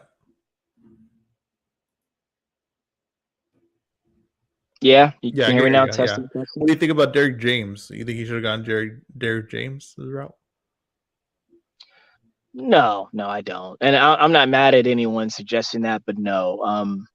First off, like AJ already commands such a big presence, so he would need someone who could actually dedicate this natural time, and that probably made sense with Robert Garcia, um, as of like most of the like back half of the summer since he was dealing with Bam first 6 months of the year. But you know, I'll skip to the end. I just think he likes being around like rah cheerleader guys. And I'm not saying that's what Robert is, but like he is gonna bring that element. So I've always said from the get-go on the rematch, or since he hired this guy, I'm like, dude, if you lose, you should just pay Robert less. Because like you could have chose someone who was actually gonna like really like make you bite down and that's what he's gonna have to do, man. He's gonna have to bite down and be willing to go to the canvas again because Usyk can take him there. Danny Ramirez commented. He said the difference between the rematch, this rematch and the rematch for Ruiz is that Usyk is taking this rematch 120% serious. Ruiz was 20 pounds more in the rematch than the weigh-in in the first fight, and it showed in the fight. I agree with you. I think though, and I agree with Clever here on as far as moving back. Now, I don't think he should move as much as he did in the Andy Ruiz fight because he was definitely more trying to box in that fight. Like he was definitely more trying to win a decision, right? Like I'm gonna box to win a decision, not to get hit. But I think that this one, what I say move back, I mean take a step back and make Usyk cover that ground where he walks into your power. Now I agree with you that I agree with Danny here that yes, Ruiz didn't take that fight seriously and came in overweight and really paid for it. But I really don't think even if he would have came in shape on that fight, I really don't think it would have changed anything the way Joshua fought. Because if you remember the first fight, Ruiz never earned his positioning. The reason why he got it was because Joshua stood in there too long. He got too greedy and he got caught with a combination. But he never earned that ground. He never ever earned that ground. So when Joshua realized that and His he moved hands are around, just quicker. yeah, his hands were just quicker in the position that Joshua gave him. Exactly. So when Joshua realized that and Joshua said, okay, I'll move around and make him earn that. Can he earn it? He couldn't. He never was. In shape, out of shape, didn't matter. He was never going to earn that. Now, what I'm saying, and I think you're kind of suggesting this too clever, is let Usyk earn the offense. Don't make him react. Make him create. And let's see what happens when he has to create coming in towards power shots. That's what I'm curious. Right. But I also want to say this again. Um, you see, like after that Klitschko fight, he changed his whole style, man. He started jabbing and tried to box more rather than come forward and just really be selective. But you see, in those first fights of him, his build-up, he was just quicker there with his power. He was just quicker there up until his competition stiffened up. So when it did stiffen up, he changed his entire style, man. And I think Ruiz 2 was just a really probably the best example that everyone really got to see that on display. That's just my opinion, but Yeah. uh, it's it's a good fight, man. I'm excited for the Oh, heavyweights. it's an I'm excellent fight. It is a really, fantastic really fight. excited. And then let me be greedy here. Yeah, I would like to see the winner fight Deontay Wilder. Yeah, I would like that too. I would That'd like be that good. too. I That'd be don't think super. there's a I honestly, and you might disagree with this because I know you're probably not a Fury guy, but I don't think there's a bad outcome out of this fight. I really don't. I think that everyone in position to fight for these titles is an interesting matchup. I'm talking about even if it's Joe Joyce, right? Joe Joyce wins, right? And I say he want to see fights. Joyce in there, man, but Yeah, he's that's what I'm just saying. So he not a fights. big name, and then his promoter doesn't even push him, dog. Well, So he's like, fighting Parker, so that's gonna be. They're gonna treat that like a big fight. If he and fights, that's cool. He's gonna beat Parker. yeah, I agree with That's you. gonna be a really brutal match, dude, because like a really brutal watch. It's gonna be a brutal watch because Joseph Parker, I'm not gonna use the word reinvented himself, but he started like I thought his last two fights, more so that one recent fight, he boxed really well, man. Chisora Even versus though Chisora. even though he was still getting tagged up and getting his ass beat too, He because was more. Charles Derek brought it. It was his more consistent performance than I've ever seen from him. I'll give you that, Yeah, 100%. okay, there you go. That's what I mean. Totally, it was a more consistent fighting style for him, even though he got beat on. But that lets me know like this is gonna if he brings that same attitude and that type of consistency to this fight, like yeah, man, this is gonna be a brutal one, man, because it's I got some friends over the last weekend who was in Vegas and they met Joe Joyce, got some pictures with him, dude. It's hard to beat him, man. And It's really hard to beat so that guy. say Joyce wins, right? Then you got Wilder. Say he wins, he beats Salinas. Then let's say Andy Ruiz beats Luis Ortiz, right? And then you got you still Joshua Usyk, and then if Fury comes back, I mean, there's all those matchups are all interesting. You couldn't mix match any of those guys where I'm not like that's pretty damn interesting matchup. So Mm-hmm. I'm saying heavyweight division once again, which we kind of thought it was coming down a little bit, is Yeah, kind of going to be I'll interesting admit, I'll for admit, like the I next year got or two. really nervous. I got really nervous. And but you know what? Real fast, let me interrupt. Like, dude, just because of fucking Fury fucking around again, man. I said this coming into the new year of 2022. I was like, yo, like, I'm glad old boy got the first defense of his title under his belt. Now he's still got all the marbles plus the little bragging rights belt. Let's see what him and Aram can do. And of course, no one saw unless a select few saw the Kenan situation coming. And it's just been fuckery with that guy. So I like, mean, but yes, I agree with I'm you. gonna keep it a buck. I'm gonna keep it real with you. No, it's Like nonsense. look, But like is it real? Is there really anything to worry about that he's saying? Right? Like, do you really there's buy that not he's because retired? like, Do you dude, buy that he's that guy's a retired? clown show. There's not. That's why I don't worry about him anymore. But But I will give him his respect, dude. He's a hell of a fighter, and I still think he's the best heavyweight. no, I he's the still best think he can heavyweight in the beat. world. I with you that 100%. He's the best heavyweight in the world. I And think he would I be. don't and I like when he lies. Like I enjoy it. I enjoy it I because know I you know do. he's lying. I Right? see your tweets, man. Yeah, Oh yeah, my yeah. god. It's entertaining. I don't understand. I'm not against that at all because I know he's lying. He set the precedent of saying I'm lying. Hear me out. I'm lying. That's what he's saying. And I don't think he's retired. And I think that as soon as, especially if Joshua wins, I think you'll hear him that night saying, "Oh, I'm going to come back. I'm going to beat this guy like a drum." He's going to say all those things. That's what Fury does, and I can't wait for it. Danny commented, said Joe Joyce doesn't have the speed, head movement, or foot movement. I could see Wilder landing right hands at will till Joyce gets knocked out. And like I was saying earlier, that's my probably favorite matchup is Joe Joyce versus Deontay Wilder, the greatest chin versus the greatest right hand of all time. And just to see which one breaks. That's what I want to know. I want to see the greatest chin versus the greatest right hand. One's going to break. That's what I want to see. Yeah. No, Wilder would definitely knock him out, but like it'd be really fucked up if like Wilder hit him and it just like daze him and it kind of like, you know, I'll say it, he goes down, but he gets up. Like I'm like, oh man, this is brutal shit. This is gonna be war again. Oh my gosh. That fight, I'm telling you, that's an interesting matchup because Joe Joyce, like everybody always talks about, like, oh, what's this guy good at, right? What's his capabilities? Like, oh, good speed, good power, good technique, all those things. Joe Joyce's chin is his best technique. Like, it's his best quality, not technique, his best quality, his chin. And then he could just weigh on you and just walk through all your shots, and he's slowly breaking you down. He has some power too. Like his shots mean a lot too. There's not a lot of speed on them, but there's good power on them. Oh and yeah. He's just walking through big shots and going towards you. Like Joe Joyce is a problem. I don't think we're fully grasped that if this guy runs through Joseph Parker, like, and Joshua, let's say Joshua wins.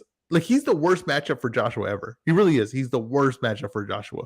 A guy that can go a lot of rounds, take your power, and is eventually going to try to break you in the second half of the fight.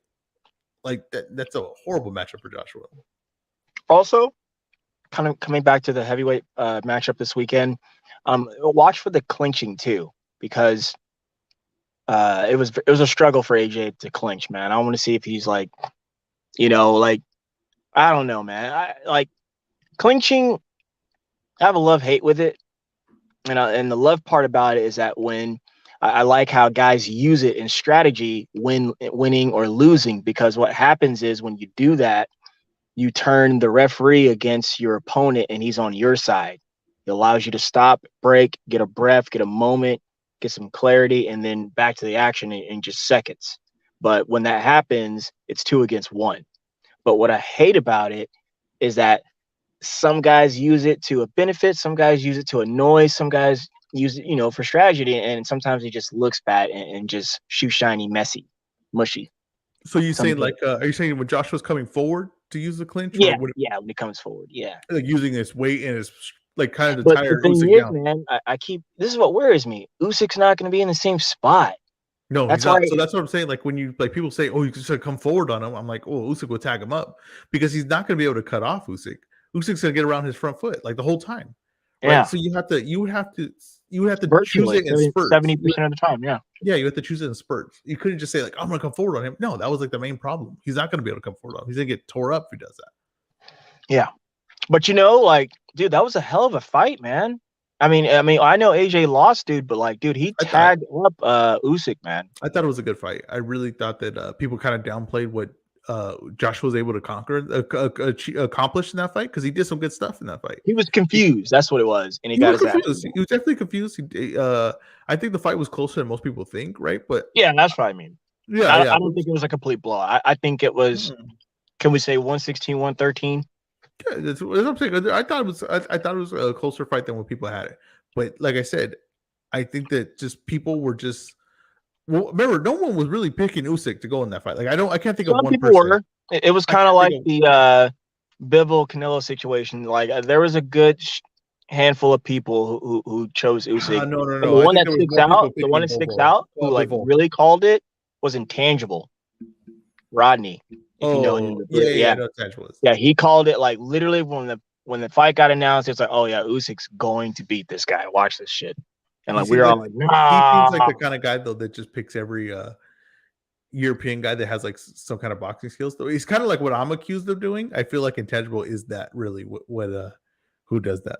I think he also told me that all of Canelo's fights are fixed. I'm pretty sure that he's the guy that said that too. So that's hilarious. A lot of people think that though.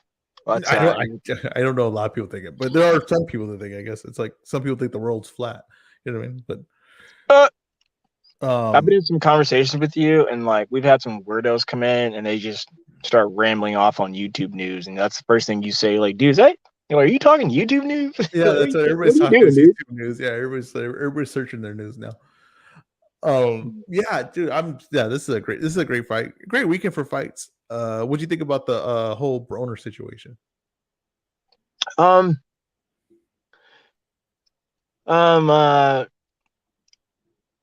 Overall happy. Like I'm happy like the guy admits that he can't fight for good reason.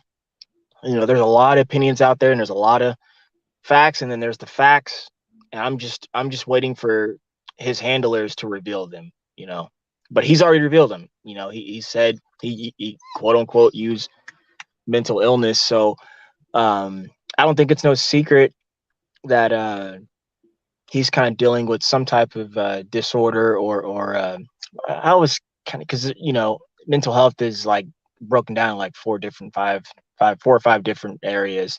I think he's got one of them. It'll come to mind in a moment. But I picked against him to begin with. When I heard about that fight back early this year, I was like, oh no, fuck no. Like, dude, no. Like Omar Figueroa is going to beat him. AB needs hear me out. Like AB needs someone easy, dude. I'm with you on that. I think Broner's way past it, way past it. But I think with the mental health thing of the whole situation, it's like, what is he really saying, right? He's saying I'm not mentally fit to fight this fight, right? And people are saying, "Oh, I need proof." Well, the proof is he pulled out of the fight.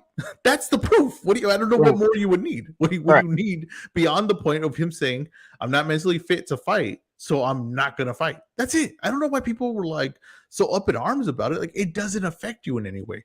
No one's telling you to mark it as a W for him. No one's telling you that okay, he gets a automatic win for this. No, it doesn't affect you in any way. He's not going to fight because he feels like he's mentally not fit to fight. That's exactly what mental health is. To me, it was just like you don't have to think any further past that. Right now, I understand this is a new concept for a lot of people, and it was at one point a new concept for me. At one point, I'm sure I sounded super ignorant, and like I said, I think on Twitter someone pulled up something that I had said before. Like I said, was probably ignorant comment because I wasn't up to. It's all new. This is all new. But now, once you wrap your head around it, you could just see, hey, whether you think, oh, this is some problem where he needs medication or therapy or all that, that's his personal decision that he has to make in his personal life. He made the best decision for his personal life. You don't need to cheer him. You don't need to do anything. But I think to like, oh, I'm going to go and attack him and attack his like manhood or he's lying and all that. I don't understand it. Like, I don't understand it at all. I really don't. He says he's not mentally fit to fight. That's it. That's all I need to hear. Okay, perfect. Move off the card. They replaced him. I don't even have to talk about it. I do not have to talk about it. Let's talk about the fight that is going to happen. Does that make sense?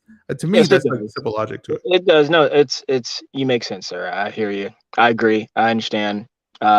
I think I'd still understand you had I disagree because like you're just stubborn at that point. But look, like I heard a standpoint that you were saying throughout all that, and basically, man, us as fans, as people, as regularly just like selfish, so we just want something to matter if we want it to matter.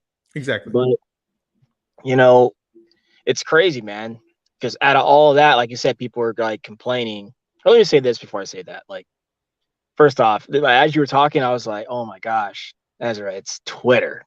That's like the only definition I can really give. Yeah, that's true. That's true. And then secondly, I would say, look, like I've been having this in my private conversations and online and my boxing socials.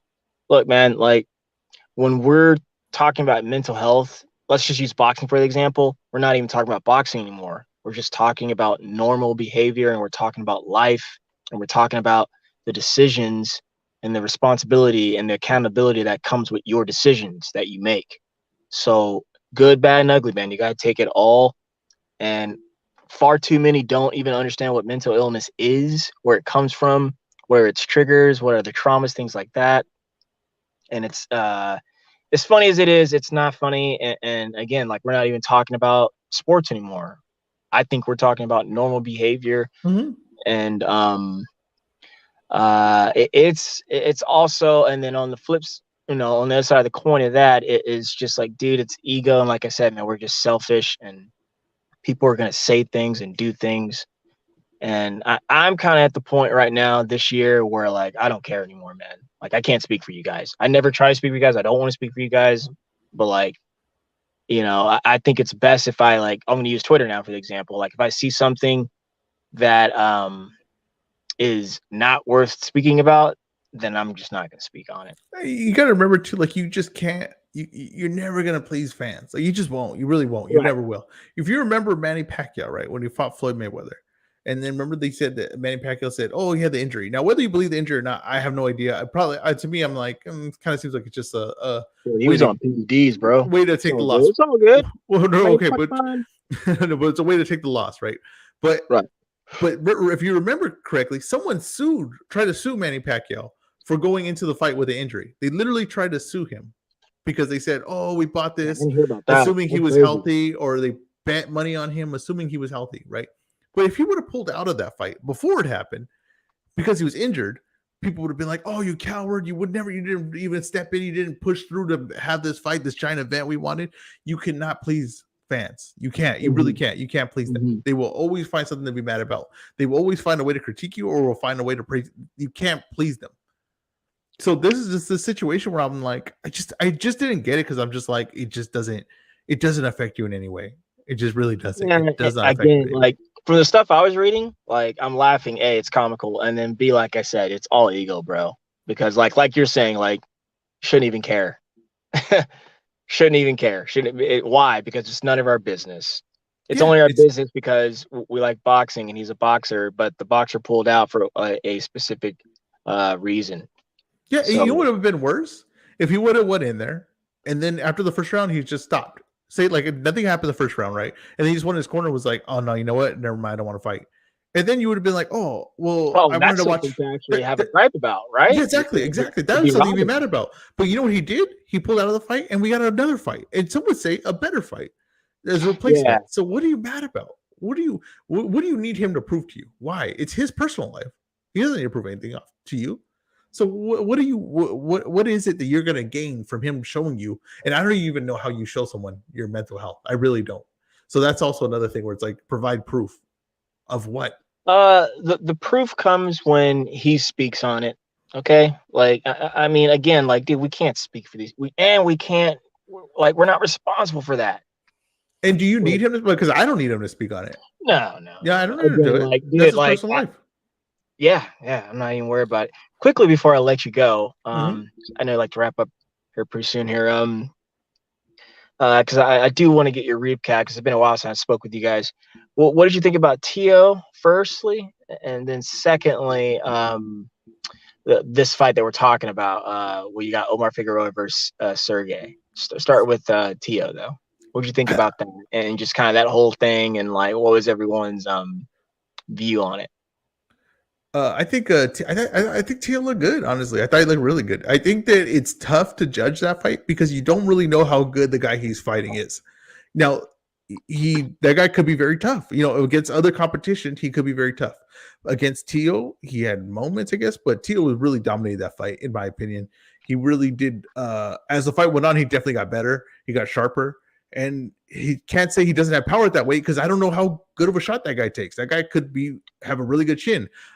There was more questions to me on who that guy was than who Tio was, and Tio to me looked the way I needed him to look devastating the way he looked before Camboso's fight. So I was very happy with how Teo looked. I think that I'm very interested to see. I think he's tough because he has so much talent. To me, he's a tough matchup for anyone. I don't think he's maybe not a favorite over everyone, but he's a tough matchup. Like you can't tell me, oh, he's gonna get ran through by all these guys at 140. No, it's just not. He's too much talent for that to happen. He's just too much talent. He's going to be competitive at least. He's going to have moments at least in all these fights. Mm-hmm. And then in the Figueroa fight, I think Figueroa was in a good spot when he was fighting Broner, like you were saying. Right. No, real fast. Like, see, like, let's talk about Figs, like, response, because everyone got really mad on that. Again, I don't care. I get it, though. Again, I can't speak for him, but I get it. Why? Because he's not perfect. But yeah, he was frustrated. For what it is, because he's a fighter fighting another fighter. That's a big name. That's a big opportunity. I get 100%. You understood the frustration. You don't like things slipping like that. I don't have to like what he said, in his choice words, things like that. But I get it. I get it. You got a guy that's cutting weight, that's getting ready for a fight, is preparing mentally for a fight, and suddenly that fight's not happening. That opportunity's not happening. And I understand the frustration. When someone's frustrated like that, or mad, or overly something, I can't judge them 100% what they're going to say or their actions because these are done in anger. These are done in frustration. That's what he did. Mm-hmm. He did in frustration. Let it go. It's not a big deal. Move on. The fight's going to happen, and I think it's a much tougher matchup for him. Honestly, I think it's a honestly, really tough yeah. Like I think he's going to. Well, yeah, he's going to lose now. I think. And I don't think Sergey. Like, I like him, but like he's not a world beater or a killer. And I also don't know how he's going to respond to that, like stepping up too fast to a Duran Ennis. But what I do know is that he's very well equipped currently to beat Omar Figueroa, and he might do it.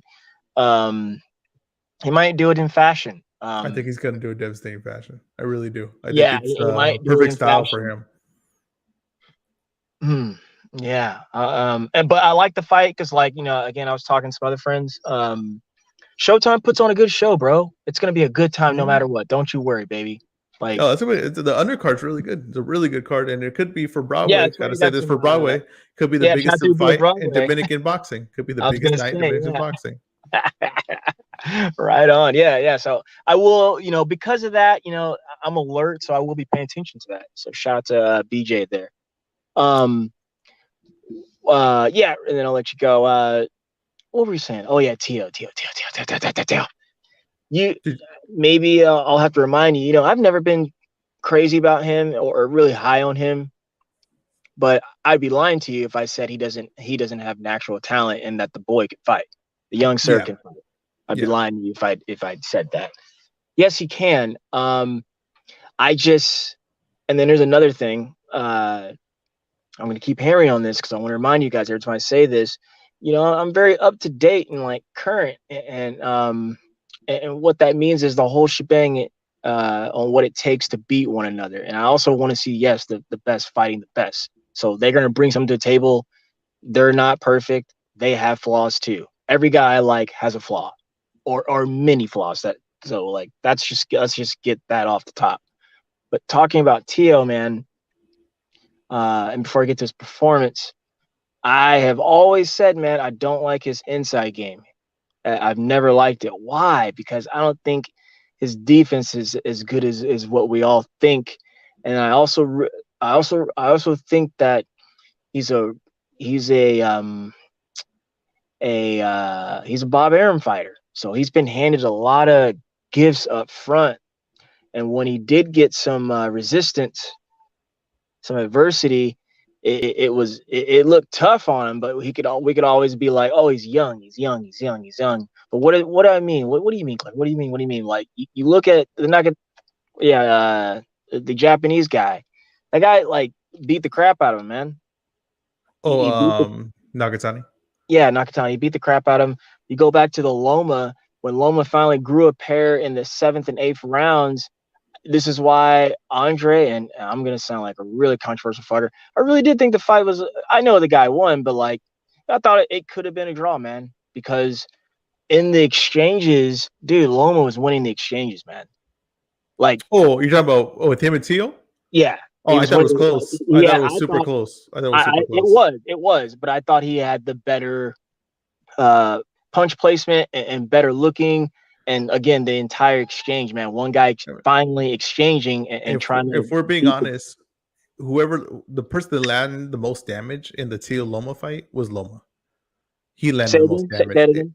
The person who landed the most damage and did the most damage was Loma. When Yeah, Loma and Teal fought. That's yeah. just the truth of it. It's something that people don't want to talk about I've been or bring saying, it I've up. always said that. Like that's what my eyes told me when I watched a fight live. Like when there Yeah. finally was action, Loma was bringing it. Oh Old yeah. boy Loma. just kept him honest and had a gas tank. Exactly. So yeah, and that's really easy to pick away because honestly, in his 2 losses or even like some adversity, it never looked good with him, man. You can look at the dude's face. Now, fast forward to a couple Saturdays ago now. Yeah, man, I saw a lot of things I like and I saw a lot of things I don't like. I'm gonna start with things I don't like. It bothered me from the get-go. He was always holding and grabbing this guy. I don't know what that was about. I I don't know what that was about, but I didn't like that. Then, dude, help correct me, man. I'm gonna have to go back and watch some of his fights. I really don't even want to do that. When did he start doing that horrible Philly shell? Like, where did that come from? And you don't do that. You don't start doing that at 17-2 or 17-1, whatever he is. You don't start doing that. He could have been working on some things and yada yada yada, but that looked really bad. Hence why he was holding a lot. Thirdly, dude, this is why I said the Bob Arum product. I did the research on that guy he fought. That guy is trash, straight garbage. That guy is trash, dude. He has fought nobody. Shout out to BoxRec, and I'm not a But BoxRec like would that. you say though that that's kind of hard? That makes it kind of hard to No, tell how no, good no, he is, no. though. I want you immediately when we're done, go look him up, and you're gonna laugh, dude. No, This guy. I saw it. He hasn't fought anyone. Like no one. No, Absolutely no one. no. When I say nobody, dude, he's fighting Yeah, yeah. 0-5, 0-2, 0-3, 0-4, 3 and 13 and 30, like all back to back to back. You're not Yeah. fighting anybody, dog. So A lot of guys though, like if you go look, like just even like okay, like even guys that we consider good, right? Like even guys from like Thailand or guys from Mexico or just other that's why I don't countries that talk are about those not. guys, Ezra. And I would never put those guys with some of my favorite. I would never put those guys with my But favorite boxers. that's what I'm saying. Like That's why I go if so you're hard not in from basics. Europe or the USA, you're mostly going to be brought up where you fight guys like that because that's what it is. Now, that's why I'm saying it's kind of hard to know. We don't like okay, like Compa. We don't really know how good he is. We don't honestly. We don't know how good he is. That's just the truth of it. I do. I'm okay. Again, I challenge you right after we're done with this interview. Go look at that, and you're gonna laugh. You're gonna be like, "Oh my goodness!" But I'm serious. That I will speak for you. But let me talk about his good. Or let me one more bad thing. He doesn't jab, dude. What I mean by that, he does not jab to set up his power shots, to set up his strengths. He does not do that at all. That is a coaching issue. That's why I give guys credit when we start attacking his father in that situation. He's not telling him to do anything. And that's almost contradictory because I just said at the beginning of this conversation, this guy can fight, dude. Mhm. He's just not doing it. And he got fast tracked to what he is. I'll get to that later, more on that later. But I don't like that he does it. I mean, this guy's flying in with Superman punches. One could also say it was his competition. I would agree with that because I don't think his competition was any competition that night, that is. But that really bothers me, man. Let me talk about some good, though. Uh, I do think he looks good at 140. He looks, again, he's got natural ability, man. He's very athletic. Oh, one more flaw. Fucking A, man. He can't fight on the back foot at all. Like, that's his problem. That's why his inside game sucks. That's why I've always pronounced him to be super raw. He's like a super raw talent. I've always said that, especially when I met all the Chicken Talk guys. It's like, no, he's just a raw talent, dude. Like, he can do it all. And even I'm sure you could say this about 7-0 of his competition where he just had more power. He knew that guy couldn't fuck with him and he can just do crazy things. But I like that he shifted a lot. And I like that. I mean, he's got really fast hands, man. Why do I say that? Because I've seen his bag work. That's one thing I pay attention to in boxers when I do finally actually look at those fight hype videos. I look at what they're doing, what they're working on.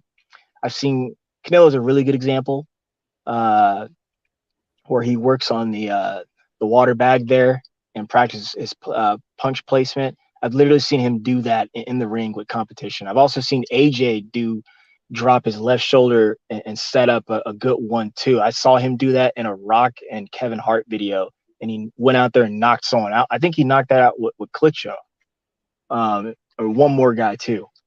But back to Tio, like he can fight, man. He can. I did like that as far as like when he did put his punches together, and I like that he went out there and did what he needed to do. I thought it was perfect timing to go ahead and do it because he was really busting up that guy's right side of his face. But I think at this point, man, like he needs to go find some good coaching, some good coaching. Nothing wrong with his dad, man, because like I'm kind of like this is my Cowboys fans coming out like a real Cowboys fan. Everyone always like hates on Jerry. Dude, I don't hate on Jerry. Jerry's the owner of the freaking team. He's a billionaire. That's the same Jerry who bought the team and has made them the most like expensive franchise. He's got 3 rings. He can probably get some more if he gets out of the way. But that's the guy signing everybody's checks. You're not going to outlaw him. He's not crazy. He's not racist. He's a realist. He's just a really rich guy who really cares. Why do I say that? Because that's his dad, man. His dad has made him. His dad has claimed some things. Those things have come true. And he's helped build his son into what they are today, the takeover. So we can't just X him out. He's not doing anything crazy, like super crazy detrimental to him. He's just a big mouth guy. And I thought that was kind of annoying because like they were acting a fool. And then that conference he had with Mr. Ortega there, where he was just like, he said everything else when everything besides like answer the question that guy was asking him. And like Barbosa was sitting there just licking his chops, man. Just like and he would beat the crap out of him, dude. I like off that performance, like, yeah, like I think Barbosa would beat him, man, because what is he? He's a come forward pressure fighter. He's a come forward and he's got a little boxing skill, and he's not the greatest at really either or because he can't cut off the ring that well. But he's a come forward pressure fighter guy. Those are the guys who give Tio problems. He can't fight on the inside. That's why he was hugging that guy. And that guy, I mean, literally, dude, go back and watch fight. He was hugging every round. That guy, in fact, he hugged him more than what Campo was trying to do. Campo was trying to like fight him. Slow-footed, flat-footed, nothing. And Tio was holding him. So imagine when you actually fight a guy who's actually got some skill who's more than decent. Like, this is real, man. This is real. So I said all of that to cap it off with this. I don't think he can beat any of the top guys. He can't. Josh Really? Taylor would knock him out. Yeah, Josh Taylor I would think knock Josh him Taylor out. would be trouble for him. I think Josh Taylor, I'm with you on that. Josh Taylor Because for sure. he would sniff that out of the water like a shark with blood. And So you're like, how you about can't do Cepeda? inside? I'll go inside and knock you out. Zepeda would knock him out too, man. I don't agree with that. Why? Why do I say that? Because Zepeda's tough. He's not going to go anywhere. He's been hurt. He's been on the ground. He doesn't care. He's going to walk right through young boy stuff. I think. And guess what? I think his boxing IQ is better than young Tio's. Especially if this guy's not getting any coaching, bro. I think you're right about that with the boxing IQ. I think Teal's a lot of. I don't think he adjusts to his opponent. I think Teal is kind of more on reaction, but like you said, his physical gifts. I agree. Well, he's a counter puncher too, though, right? Yeah. It's a lot of physical gifts. A lot of counter punchers. A lot of times are more for the physical gifts. Jab, right? Especially when he did jab in the fight. He jabbed more defensively or with his back step, off his back step. But it did nothing to help him. But he's gonna be physically more talented and gifted than probably 90% of the guys at 140 pounds. That's just the truth of it. He's a Bob Arum fighter. Oh, and one more thing, and I'll really shut up. So the pressure's on because why? He got fast track to an IBF title. He's a single champion, and then he's a unified champion. So he's going to be recommended and up there with the other top contemporary guys. So he's going to have to get this smoke, and that's why I said just moments ago he can't beat any of those guys, man. He's gonna, and I'm happy for him. Go ahead and get it, but you're not going to beat any of those guys. I don't care what y'all say. He's not beating any of those guys, man. They all have just boxing smarts over him. And if he fought Devin Haney right now, Devin Haney would box circles. He would embarrass. So I would love to see the Haney. I would love to see it too, but like because Haney could probably match him on like Haney has physical gifts too, right? He has a lot of physical gifts. He doesn't have any power, but he has a lot of physical gifts: speed, balance, and his movement, reaction, all those things. He has all those things. And I just think that Teal's gonna have that advantage over a lot of guys at 140.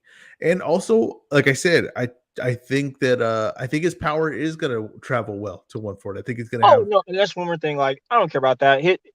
Like I said, see, this is where this is the misconception on that. His power carrying up or whatever. Dude, he stopped that guy, A, and then B, how and why? Because he beat his ass up for fucking 9 and 10 rounds. So yeah, but even just well for me. So you're saying his power did come or it didn't, or that doesn't prove it? It did. Oh yeah, that's what I'm saying. Yeah. That's what I'm saying. Like, so I think his power did come. I don't know why they're saying that. Like, that's disrespect. Because that's blatant disrespect. Like, are you kidding me? I think it's because you don't know how good that guy is. So if you don't know how good he is and you're not familiar with him, how good that guy is. No, but I'm saying as far as as far as durability, right? Like, so say durability, right? You're not sure, right? You're not familiar with them, so you've never seen him. So you're assuming like, he must not be any good, right? So Teal can't knock this guy out. So that's what happens, right? Like, this is just perspective. It's just the way people see it, like the way they're viewing the fight. Right, and that's fine. That's fine. But like, so that's like why, that, man. You got to set it up unless you are a one punch knockout guy. So Teal, right? I thought his power looked very good, and I think that this guy takes a lot to break that guy down. And I think he's pretty durable. So I thought Teal did exactly what he needed to do. I don't know. I like the performance. I think I get where you're coming from. All the points you made, I don't necessarily disagree with. I just don't. Sometimes it's like I'm not sure. That opponent. No, it's that opponent who got you. It's all good. No, it's not that. It's just that, like, I don't think sometimes some guys they're just gonna do what they're best at, right? It's like kind of like reminds you of like, how do I explain it? Like sometimes a fighter, he just doesn't do things technically that we want him to do. That like, the best guys in the world fight this way technically, right? And it's like, well, this guy's just gonna do what he's the best at, right? He's just gonna do. He's just like Teal's just gonna use his speed. He's going to use his balance. He's going to use his positioning. He's going to use his explosion, right? And yes, I did not like the shoulder roll he was trying. I didn't like that at all. I thought it was a bad position. Dude, Devin Haney might knock him out like that. No, that's how bad it is, dude. He gets hit. Okay, will you ride with me on this, dude? You don't at 17-1. You don't up and just pick up a Philly shell. You don't do that. I've seen guys try it before. I mean, look at De La Hoya did it like with 30 wins. Dude, okay, get knocked out. Get your head knocked out then.